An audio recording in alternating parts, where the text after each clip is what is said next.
Buen día. En este video trataré el tema de la teoría de los valores para finalizar con una tesis acerca de la apreciación del arte moderno, concretamente del performance, es decir, determinando si este realmente es un objeto cultural, si es un objeto artístico y de qué manera podría interpretarse. De primer momento es pertinente referir a qué objetos existen y de qué forma, así como también al método desde el que se estudian para finalmente entender cuáles son susceptibles de recibir algún valor y por qué. Eh, entonces, es prudente seguir indicando que existen cuatro objetos. Existe el objeto ideal, el objeto natural, el objeto metafísico y el objeto cultural. El objeto ideal hace referencia a los objetos que son concebidos en la psique, sin esto querer decir que no existan. Es el caso de las figuras geométricas, de las letras, de los números y demás. Eh, Cabe indicar que si son objetos se presupone su existencia. Eso no está en tela de juicio.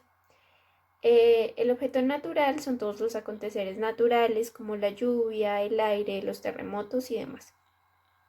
El objeto metafísico refiere a Dios y a la existencia de Dios. Y finalmente el objeto cultural son todos los objetos que han tenido alguna modificación humana que de alguna manera pretenden algún tipo de comunicación, que bien esta puede ser de manera explícita o implícita. Bajo este entendido podríamos decir que los avances tecnológicos y las muestras artísticas son objetos culturales. Para conocerlos a través de los sentidos solo tiene lugar el objeto natural y el objeto cultural, ya que a los círculos no se les ve ni se les siente, ni a Dios tampoco se le ve ni se le siente, por llamarlo de alguna manera, de un modo netamente material. Es decir, los sentidos no son medio para conocer los objetos metafísicos e ideales, distinto a los objetos naturales y culturales. Los rayos y los relámpagos se escuchan, la lluvia y el sol se siente y sin duda los objetos culturales como la música, las pinturas, la actuación son perceptibles por los sentidos. Respecto al método, a los objetos ideales y metafísicos les aprendo a través de la razón, mientras que a los naturales y a los culturales a través de la experiencia, es decir, estos últimos se aprenden de forma empírica. Los naturales se conocen por un método empírico inductivo. Para conocer, por ejemplo, los perros y sus razas, empiezo conociendo algunos de ellos. En conclusión, se aprende de lo particular a lo general. Por el contrario, el objeto cultural no tiende a ninguna especie de método empírico, es decir, no es ni inductivo ni es deductivo. Simplemente para saber de estos objetos se necesita los sentidos y con ellos el desarrollo de la sensibilidad. De nada me sirve pues si veo una pintura pero pues no logro abstraer algo de ella, no recibo un mensaje alguno de la muestra cultural. Cabe notar que mientras el objeto ideal y el metafísico buscan la intelección, la naturaleza busca explicación razonada. Pero por otro lado, el objeto cultural, al ser muestra, está ligado netamente como con la creación humana, la transformación y el modo en que el emisor y el receptor interiorizan esa muestra. Hasta acá entonces ya sabemos qué objetos hay, cómo los conozco, cómo los aprendo y qué buscan. Antes debo decir que hay valores, hay dos tipos de valores. Antes de entrar o ahondar en el tema de cuáles objetos puedo valorar y cuáles no. Entonces, hay valores de utilidad y valores de estética. Los valores de utilidad responden a la pregunta ¿para qué me sirven? Y la estética simplemente da una indicación, adjetiviza un objeto. Es decir, si es bonito, es feo, es grande, es pequeño, en fin, le pone los adjetivos que le merece. El objeto ideal no es susceptible de valor. Por ejemplo, el número 10 es el número 10 y ya está. No hay un número 10 más bonito ni un número 10 más feo. En el caso de la naturaleza, unos recurren a la división anteriormente mencionada. Es decir, hay unos que dicen que la naturaleza sí es susceptible de algún valor y que el valor puede ser útil o estético. Entonces, útil, por ejemplo, podrían ver el agua como que el agua me sirve para regar las matas o para beberla. Y en el caso de la estética, refieren como al avistamiento de aves y por ejemplo yo veo el plumaje y le imprimo algún tipo de valor, le doy alguna valía a lo que estoy observando. Y pues están quienes dicen que no, que simplemente la naturaleza es lo que es la naturaleza y ya está. El objeto cultural sin duda tiene un valor o un desvalor, es imposible tenerlo como neutro, por lo que se va a significar a continuación. Entrando ya más en el tema del objeto cultural, que es de nuestro principal interés, debe decirse que dependiendo de la pieza debe hacerse la valoración. Hay dos componentes a tener en cuenta: el sustrato material y el sentido. El sustrato material responde a la pregunta de qué tiene, qué le compone al cuadro, por ejemplo, qué instrumentos se usan en esa obra musical, cuánto dura, qué tan grande es, qué colores usa, y así dependiendo pues lo que se esté analizando. Para dar respuesta a estas preguntas se requiere observación, análisis y entendimiento. Entendimiento que se logra cuando se posiciona respecto del tiempo de creación, el entorno social, cultural e incluso el económico en el que se encontraba el artista al momento de desarrollar la obra, o simplemente si está imprimiendo en esa obra o en esa muestra cultural alguna parte de su vida. Respondiendo a esas preguntas, pues es posible referir a qué preferencias tiende el autor, ya sean de técnica, de color, bueno, en fin. Por otro lado, como ya lo mencioné, pues está el sentido, que radica en esa interiorización de la que hablé anteriormente. Es decir, aquí se estudian propiamente los valores en el entendido de que no existen en sí mismos, sino que deben recaer sobre algún objeto, sobre algo o sobre alguien. Hay cualidades propias de la existencia del objeto que pueden denominarse cualidades primarias o cualidades secundarias. Ambas hacen parte del sustrato material del que les hablé anteriormente.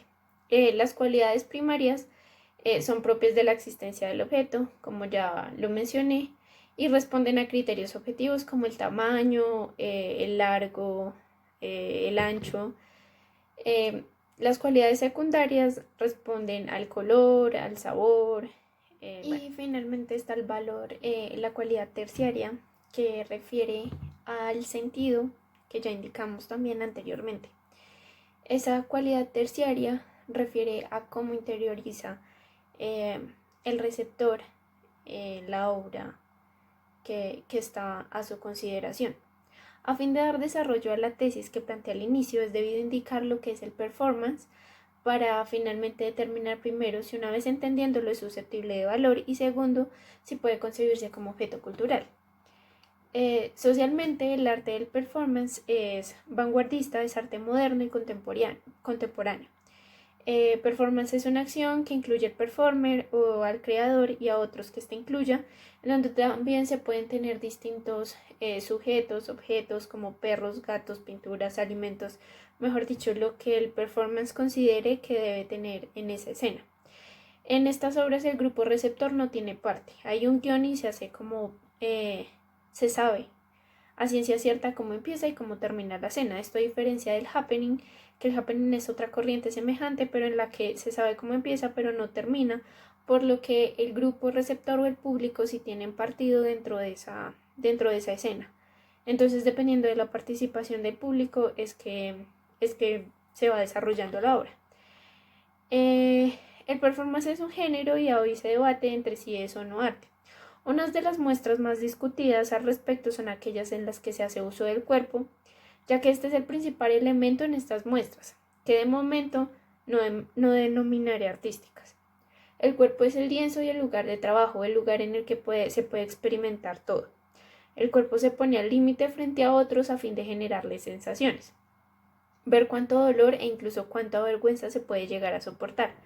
Hay performers que han llegado a la flagelación o al sadomasoquismo, incluso en ocasiones algunos se han realizado algunas mutilaciones.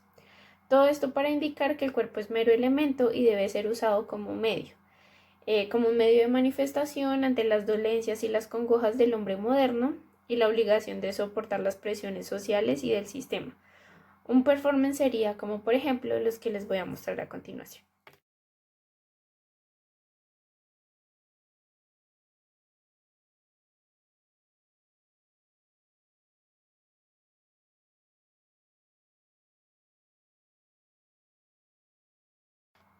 Finalmente, y a modo de conclusión y consideración propia, si bien sí se conocen por la experiencia, sé que flagelarme o cortarme causa dolor porque lo he experimentado de algún modo. Ver a otro haciéndolo seguro me va a causar sensibilidad, pero no por el esfuerzo o el análisis que yo interiorice de esa escena, eh, sino simplemente por lo que me están mostrando. Además, teniendo en cuenta que el performance como acción es una acción irrepetible, a diferencia de la actuación, esta no se hace accesible a todo el público ya que se da en un solo momento y por ende se imposibilita la colección o la reproducción, impidiendo así el sustrato material propio de los objetos culturales. Cabe aclarar que las fotografías o las filmaciones que se hacen de este momento no son tema a valorar, ya que el performance como tal, como su nombre lo indica, tiene lugar en un lapso y no más.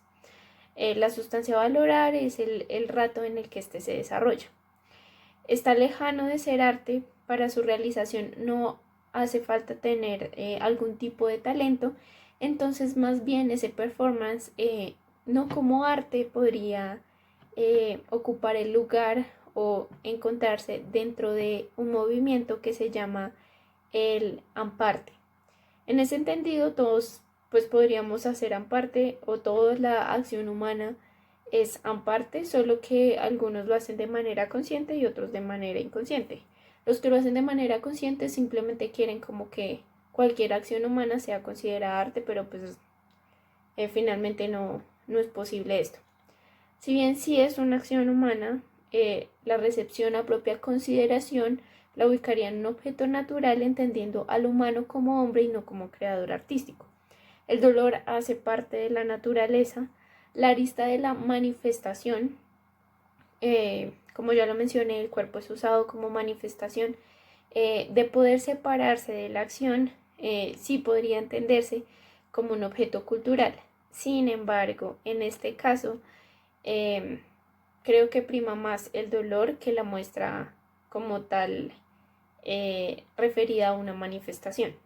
Todo lo anterior para decir que el performance o este tipo de performance que usa el cuerpo a fin de mostrar algún inconformismo o hacer alguna manifestación no puede ser considerado como objeto cultural, sino más bien hace parte de un objeto eh, natural por las razones que anteriormente indiqué. Muchas gracias.